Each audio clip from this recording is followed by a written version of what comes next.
लगे कि हाँ बहुत कष्ट है, कर्जा भी बढ़ गया, तकलीफें भी बढ़ गई, बहुत दुख भी बढ़ रहा है, कहीं परिवार सही नहीं चल रहा है, तो प्रयास करते रहा करो। हफ्ते में एक बार एक चावल का दाना जल के पात्र में डाल लिया, एक काली मिर्च जल के पात्र में डाल ली और उस जल को ले गए, थोड़ा सा चंदन का छींटा डाल दिया, ले जाकर शिव जी को समर्पित कर दिया। शंकर को जल चढ़ाने के लिए 5 स्थान हैं जहां शिव को जल चढ़ाया जाता है और शंकर उस जल को स्वीकार करते हैं, जिसको पंचगंगा कहा गया। 5 स्थान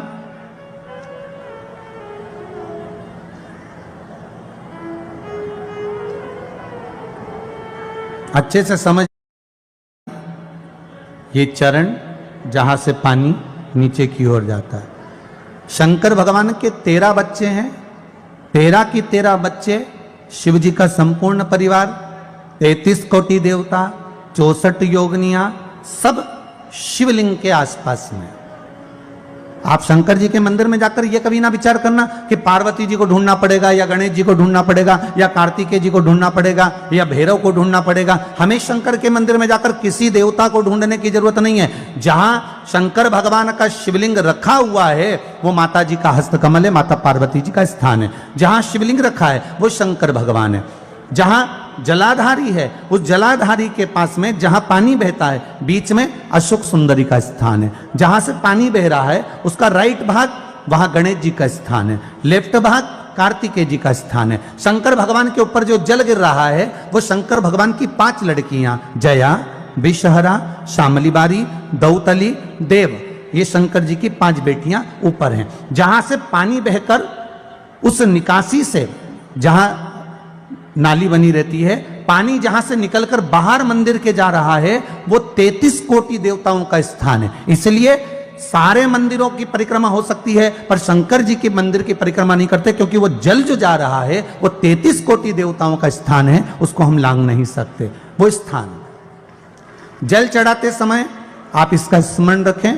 पानी का जब पात्र लेकर जाते हैं मंदिर के अंदर, सबसे पहले शिव जी का जो जलाधारी है उसमें राइट भाग पर अपनी मनोकामना कर कर जल चढ़ाएं, फिर लेफ्ट भाग में चढ़ाएं रोग मुक्ति के लिए।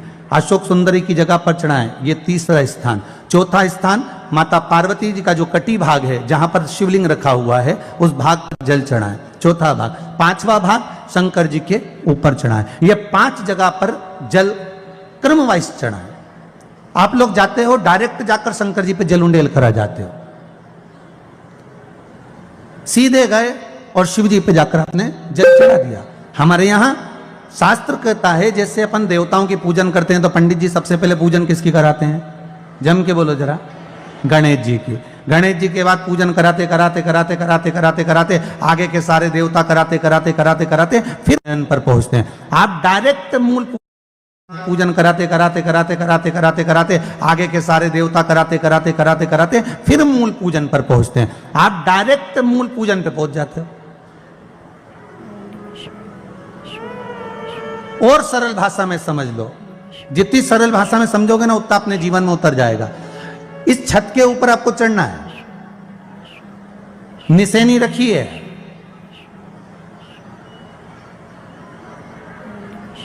पाए लगे हुए हैं, आप कैसे चढ़ोगे? एक एक पाए पर पांव रखकर चढ़ोगे कि डायरेक्ट पहला पे रखोगे आखिरी पर?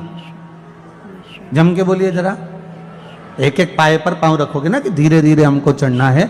उसी तरह शिव मंदिर में पहुंचने के बाद पहला गणेश स्थान, कार्तिकेय स्थान, अशोक सुंदरी का स्थान। अशोक सुंदरी के स्थान पर जल क्यों चढ़ाया जाता है? क्योंकि भगवान शंकर की सबसे छोटी लड़की जो है वो अशोक सुंदरी है, और ये जो छोटी लड़की है अशोक सुंदरी, ये नारी को अखंड सौभाग्यता का वर प्रदान करती है। कौन सी नारी को? किस नारी को अखंड सौभाग्यता देती है?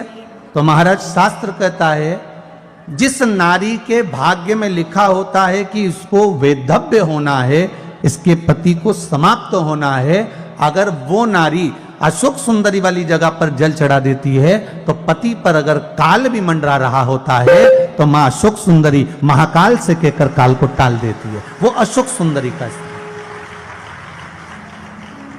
वो माता अशोक सुंदरी का स्थान।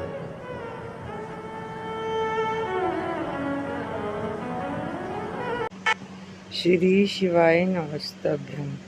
दोस्तों, अगर वीडियो अच्छा लगे तो वीडियो को सब्सक्राइब एंड लाइक जरूर करें और 3 बार कमेंट बॉक्स में लिखें श्री शिवाय नमस्तभ्यम, श्री शिवाय।